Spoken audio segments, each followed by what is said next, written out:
नमस्कार किसान भाइयों, एक बार सभी किसान भाइयों का हमारी वीडियो पे स्वागत है। किसान भाइयों, आज हम बात करेंगे धान की रोपाई के समय हमें किन प्रकार की सावधानियां रखना चाहिए। किसान साथियों, रोपा कभी भी इस प्रकार का जो मेरे हाथ में है, इतना पुराना रोपा हमें इस्तेमाल में नहीं करना चाहिए।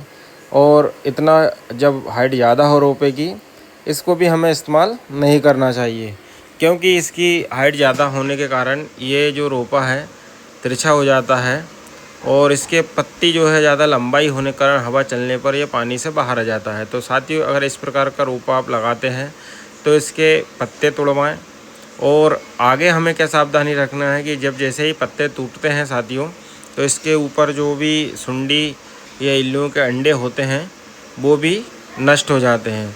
अच्छा, दूसरी बात साथियों, जब हम रोपाई करते हैं तो रोपाई में जो सबसे मेन है कि हमारी पौधे की दूरी क्या रहती है। जब पौधे की दूरी ज़्यादा होती है तो साथियों खाद और उर्वरक में हम ज़्यादा खर्चा हो जाता है हमारा।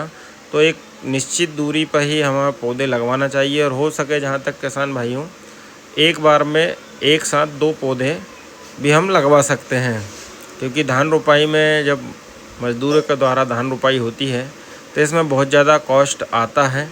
और अगर बीच में कोई पौधा सूख जाता है या कुछ जगह कोई दीमक या कोई बीमारी के चक्कर में बहुत सी जगह पौधे सूख जाते हैं तो जगह खाली हो जाती है। तो खासकर किसान भाइयों की जो रोपाई करते हैं वो हमें एक निश्चित दूरी पर ही करना चाहिए, ज़्यादा दूरी से नहीं करना चाहिए। बाहर से जो मज़दूर आते हैं वो काफ़ी दूर दूर धान लगाते हैं, इस कारण भी जो है धान में उर्वरकों का खर्चा बढ़ जाता है। दूसरी बात किसान साथियों, जब भी आप धान रोपाई करें तो मेड़ की साफ़ सफाई का विशेष ध्यान रखें। अधिकतर जो भी कीट पतंगे चालू होते हैं या कोई भी रोग हमारी फसल में आता है तो वो ज़्यादातर हमारी मेड़ों के कारण ही आता है। तो मेड़ की साफ़ सफाई का साथियों ज़्यादा ध्यान रखा जाना चाहिए इस समय पे जब आपकी धान की रोपाई हो रही हो। तीसरी बात साथियों, जब आप धान की रोपाई करने से पहले जो मिट्टी को मचाई करते हैं या पडलिंग करते हैं, तो पडलिंग के समय आप ये सुनिश्चित करें कि उसमें बढ़िया से आपका गारा मचे, मतलब जो मचाई है पडलिंग है वो अच्छी तरीके से होना चाहिए। इस प्रकार से भी हम अधिक से अधिक रोगों को कंट्रोल कर सकते हैं और ज़मीन में बहुत से प्रकार के जो फंगस हैं वो भी ख़त्म हो जाते हैं अगर आपकी मचाई सही तरीके होती है।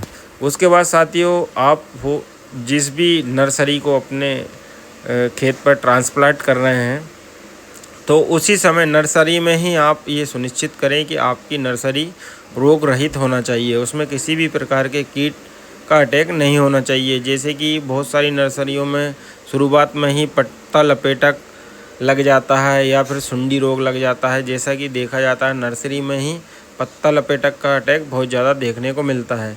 तो ये अगर इस प्रकार का कोई रोग होता है तो उसको नर्सरी में ही आप स्प्रे करके उसी समय समाप्त कर दें। या फिर खेत में भी जैसे ही आपकी रोपाई होती है उसके बाद आप पहला खाद डालते हैं, तो पहले खाद में साथियों आप बहुत बढ़िया बढ़िया इंसेक्टिसाइड मार्केट में उपलब्ध है, जैसे कि फटेरे का नाम से आता है, फटेरा या फिप्रोनिल, इस प्रकार या कार्टाफाइडोक्लोराइड, इनको डालकर भी सुंडी रोग या अन्य रोग को कंट्रोल कर सकते हैं।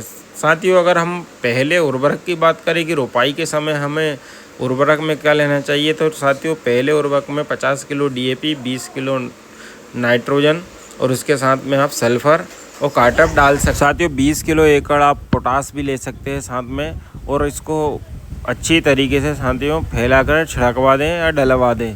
इससे साथियों आपकी जो धान है बढ़िया कूचे करेंगी और 1 नंबर ग्रोथ करेगी। तो साथियों, अगर वीडियो अच्छी लगी तो हमारे चैनल को सब्सक्राइब करें और वीडियो को शेयर करें। धन्यवाद।